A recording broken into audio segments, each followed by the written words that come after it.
Hello there, very good evening and welcome to the News at 6, where we get you the day's top developing stories. Let's start with the headlines. BJP distances itself from the declaration in Nagaland calling for assembly election boycott on the 27th of February.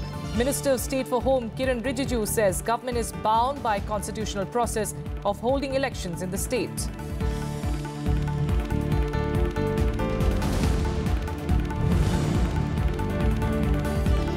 Three-time Maharashtra BJP MP in Lok Sabha, Chintaman Vanaga passes away. Prime Minister Modi, Party Chief Amit Shah and Union Minister Nitin Gadkari condole the death.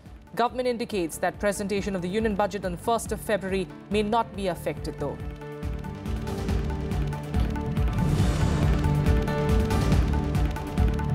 India remembers Mahatma Gandhi on his 70th death anniversary. President Ram Nath Kovind, Vice President Venkaiah Naidu and Prime Minister Narendra Modi lead the nation in paying homage to the father of the nation.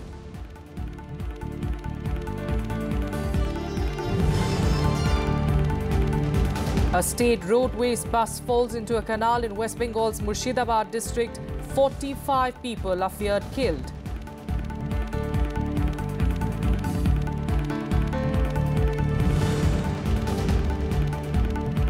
And in the Under-19 Cricket World Cup, India defeat Pakistan by 203 runs in their semi-final clash at Christchurch in New Zealand. Will meet Australia in the finals.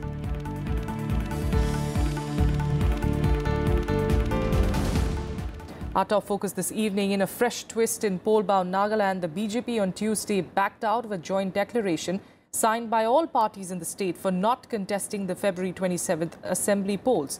BJP leaders have said that the final decision on the matter will be taken up by the party's central leadership. The party also suspended its state executive council member Kheto Semaparty, who had signed the joint declaration on Monday. Earlier in the day, Minister of State for Home Kiren Rijiju appealed to the parties not to boycott the polls. In a series of tweets, Rijiju, who is also BJP's election in charge for Nagaland, asserted that the government was bound by constitutional process of holding elections. Representatives of 11 political parties, including the Naga People's Front, the BJP and the Congress, had on Monday decided not to contest the assembly elections. The declaration came following a meeting in capital Kohima of tribal civil society groups and civil societies who have been pressing upon the centre to find a solution to the peace process before the elections. Bhajpa समेत NPF के किसी घटक दल को भी इस संकल्प को दोहराने में दिक्कत आनी चाहिए जो श्री नरेंद्र मोदी जी के कार्यकाल में साइन हुई है। तो बीजेपी, एनसीपी और national people's front that is NPF, ये सभी वहाँ का जो सत्ताधारी फ्रंट है उसके हिस्से हैं, इसलिए सब लोग इकट्ठे मिलकर चुनाव लड़ेंगे, इसकी संभावना है। We'll be looking at this issue very closely in the big picture, a show that comes up at 6:30. Do join us for that. Meanwhile, in other news, senior BJP MP from Maharashtra, Chintaman Vanaga, passed away in the national capital on Tuesday. A three-time MP, 67-year-old Vanaga, was brought dead, in fact, to the Ram Manohar Lohia Hospital in the national capital around 11:15 a.m. after he collapsed at his Firosha Road residence. The cause of the death is being investigated. An advocate by profession, Vanaga was elected to the Lok Sabha from Palghar in Maharashtra. He was a member of the 11th and the 13th Lok Sabha as well. Prime Minister Narendra Modi took to Twitter to condole his demise. Union Minister Nitin Gadkari and BJP President Amit Shah also condoled his death. According to sources in the Parliamentary Affairs Ministry, the presentation of the Union Budget, though, on the 1st of February is unlikely to be affected by the death. However, an obituary references will definitely be read out by the Speaker on the 1st of February when the House meets.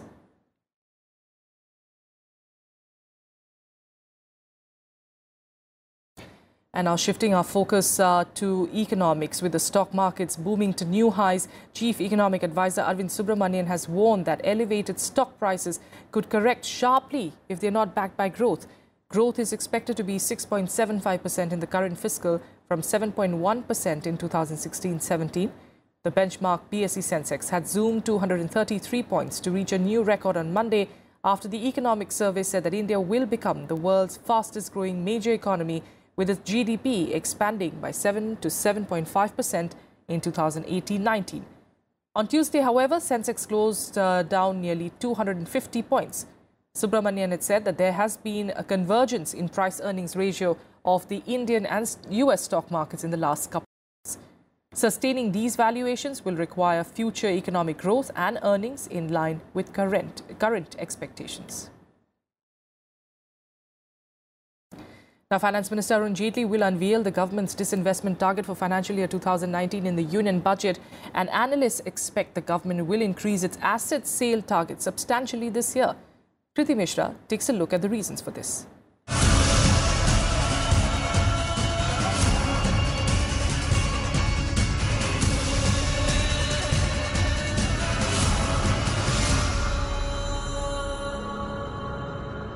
The government is inching closer to its disinvestment target of 72,500 crore rupees in the current fiscal.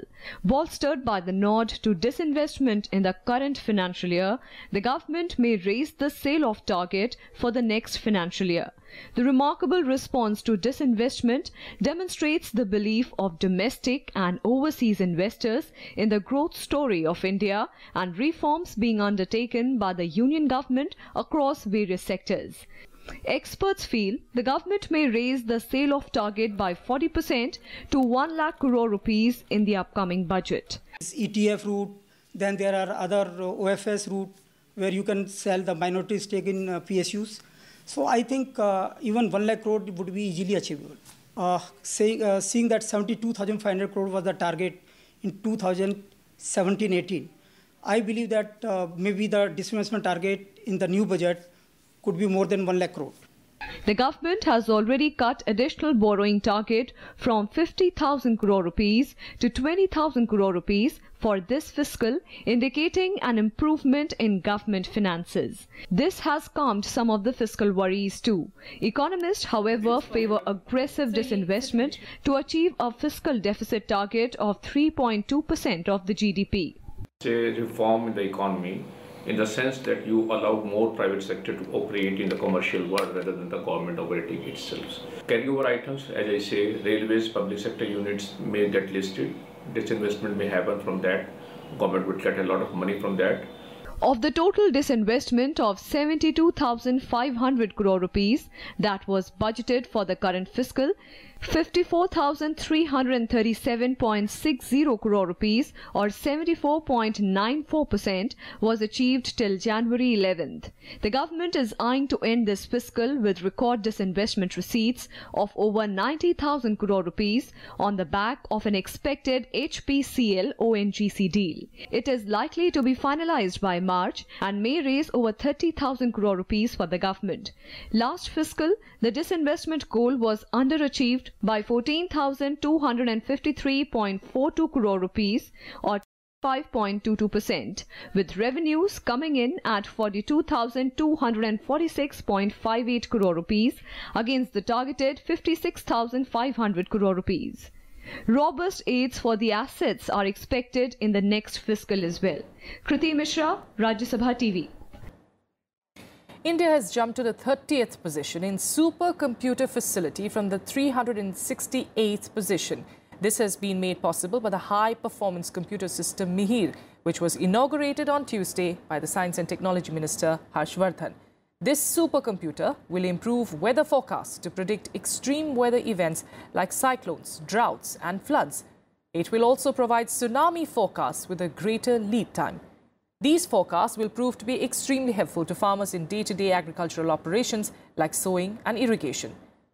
Speaking exclusively to Rajya Sabha television, Science and Technology Minister Harshvardhan said that the supercomputer will immensely help India's farming community.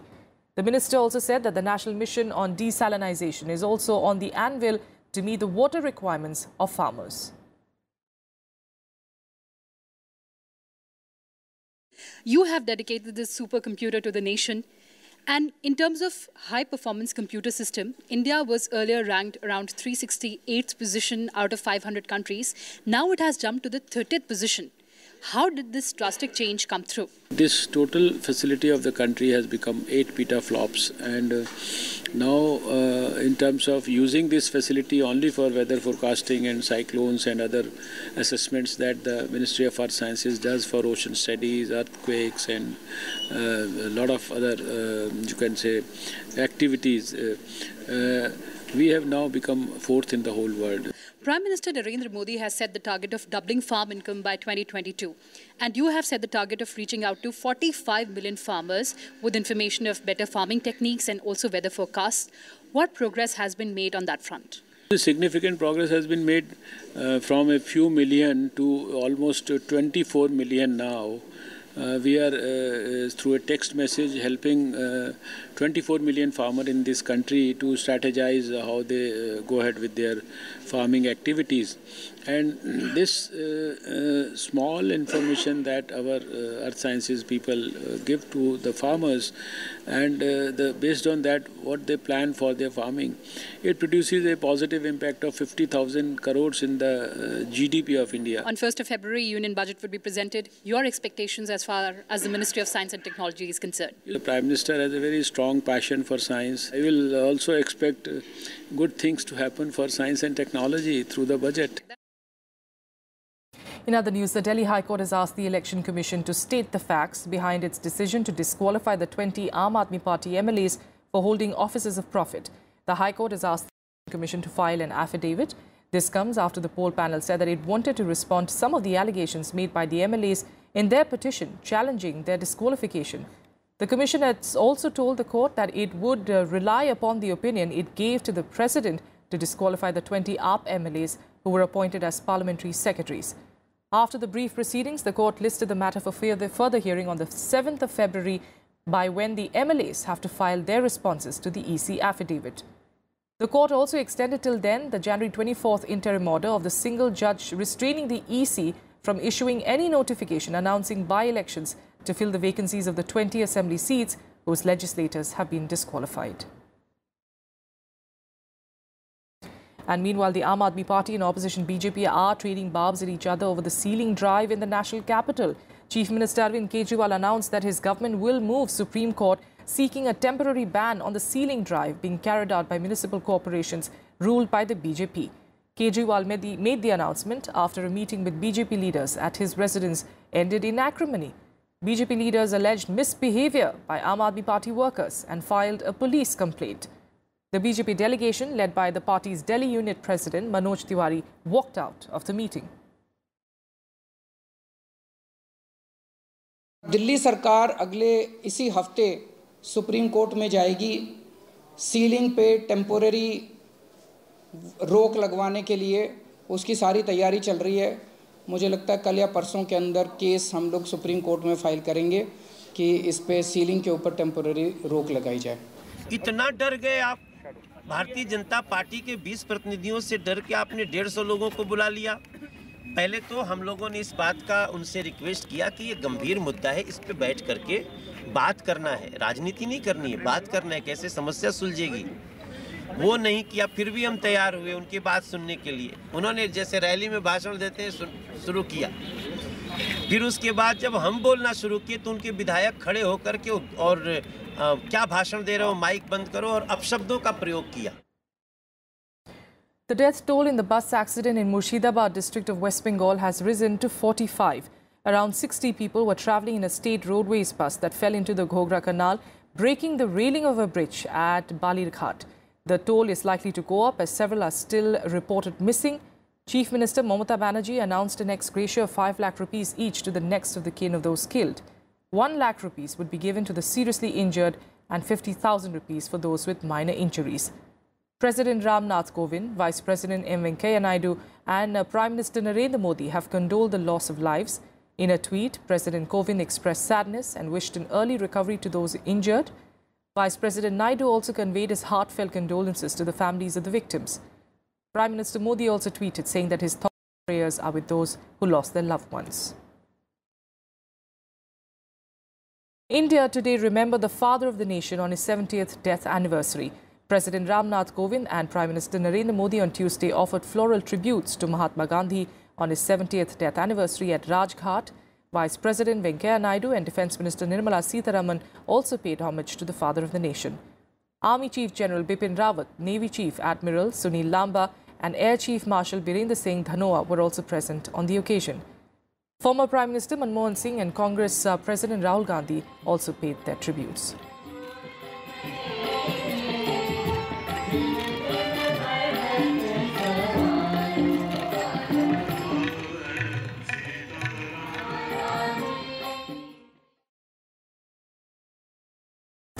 Meanwhile, Vice President M. Venkaiah Naidu, Prime Minister Modi and other dignitaries attended the Sarva Dharma Pratna Sabha at Gandhi Smriti to mark Mahatma Gandhi's death anniversary. Mahatma Gandhi, remember, was assassinated on 30th January 1948 by Nathuram Godse. The day is observed as Martyrs' Day to pay homage to people who sacrificed their lives for the freedom of the country.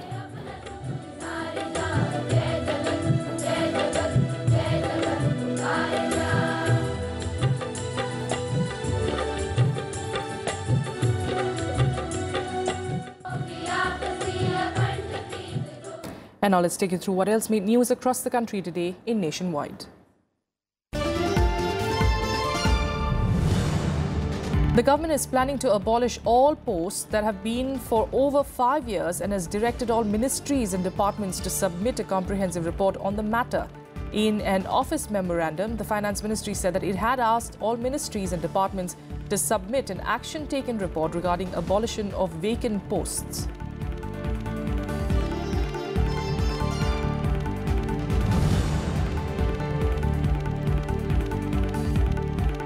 In the wake of its RK Nagar by-poll defeat, AIADMK continued their crackdown on dissidents and removed its Coimbatore Lok Sabha MP from a key party post while expelling more than 150 office bearers in Kanchipuram.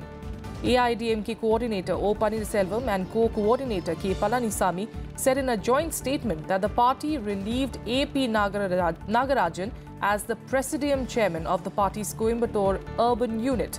The party also expelled 155 office bearers, including 137 from the party's Kanchipuram West unit and its sub-units.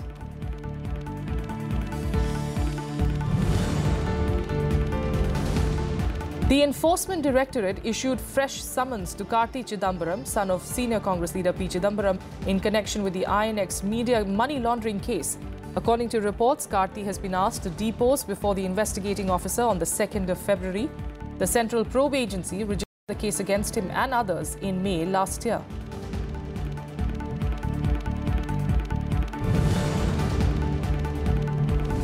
A petition has been filed in Supreme Court seeking relief for Hajj aspirants over 65 years of age in the new Hajj policy.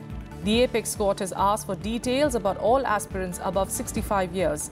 The Supreme Court has also told the Modi government to focus on applicants who have applied for the Hajj Yatra for the 5th time. Supreme Court said that relief should be given to people who are old and have not been able to go on a Hajj. The matter will come up for hearing in the Apex Court on the 9th of February. With that, a quick break here. Up next, we'll get you the top international stories. Stay with us.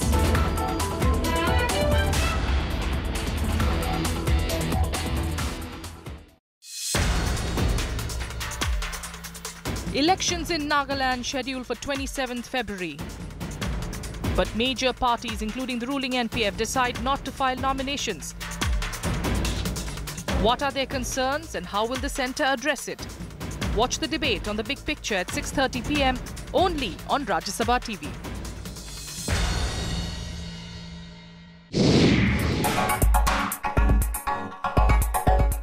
What is non-tax revenue? These are revenues generated from various services like medical services, electricity and transport provided by the government. All receipts and expenditure, like from the railways, are routed through the Consolidated Fund. The most important receipts under this head are interest payments.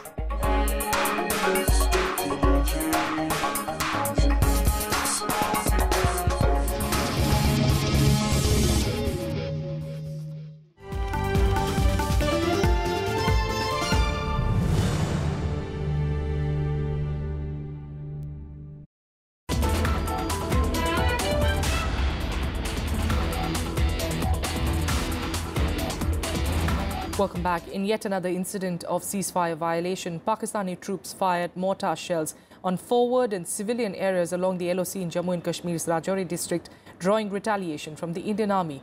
No casualties were reported in the firing along the LOC in Nowshera sector of Rajouri district that started at 7 a.m. Schools in border areas were closed after the incident. On Monday, Pakistani troops violated ceasefire in Uri sector of Jammu and Kashmir by firing at Indian posts. The incident was raised in Jammu and Kashmir Assembly by the members, including those from the BJP and CPIM. Deputy Chief Minister Dr. Nirmal Singh described the situation as very bad and directed the administration to provide safe shelters and other facilities to people who have migrated from the LOC area in Rajouri. काफी civilian population आगे है, वहां बच्चे हमारे पढ़ते हैं और वहां पर पाकिस्तान ने कायराना हरकत की है, फिर से सिविलियन एरिया के ऊपर जो है फायरिंग की है। तो ये जो हमें जो रिपोर्ट्स आई और उसके बाद हमारे एमएलए नौशेरा ने भी इसको रेज किया है असेंबली में, तो हमने एक टीम बना के डायरेक्ट किया चीफ सेक्रेटरी को कि वो अभी इमीडिएटली जाएं और वहां पर लोगों को सेफर प्लेसेस पर माइग्रेट किया, कैसे उनको जो है लिया जा जो है शिफ्ट किया जा सकता है। In international news, US President Donald Trump ruled out negotiations with the Taliban after the recent deadly terror attacks in Afghanistan. Condemning the Taliban for a series of recent blasts, Trump said that the US will not talk to Taliban as long as they're killing people. Meeting a delegation of UN Security Council ambassadors at the White House on Monday, Trump pledged to finish the Taliban. Last year, US President Donald Trump sent more US troops to Afghanistan and ordered an increase in airstrikes and other assistance to Afghan forces. But recently, Taliban stepped up attacks in Afghanistan. A suicide bomber killed over 100 people and wounded at least 235 in Kabul on Saturday. On the 20th of January, Taliban terrorists stormed Kabul's Intercontinental Hotel and killed at least 25 people, mostly foreigners. We'll also discuss what more we can do to defeat the Taliban. I don't see any talking taking place. I don't think we're prepared to talk right now. It's a whole different fight over there. They're killing people left and right. Innocent people are being killed left and right. The United States has also lifted the ban on refugees from 11 high-risk countries, mostly West Asian and African, and will resume allowing refugees from these nations. However, these refugees will have to go through additional security screenings before being allowed to enter the US. According to officials, many of the changes are expected to be implemented by the end of March.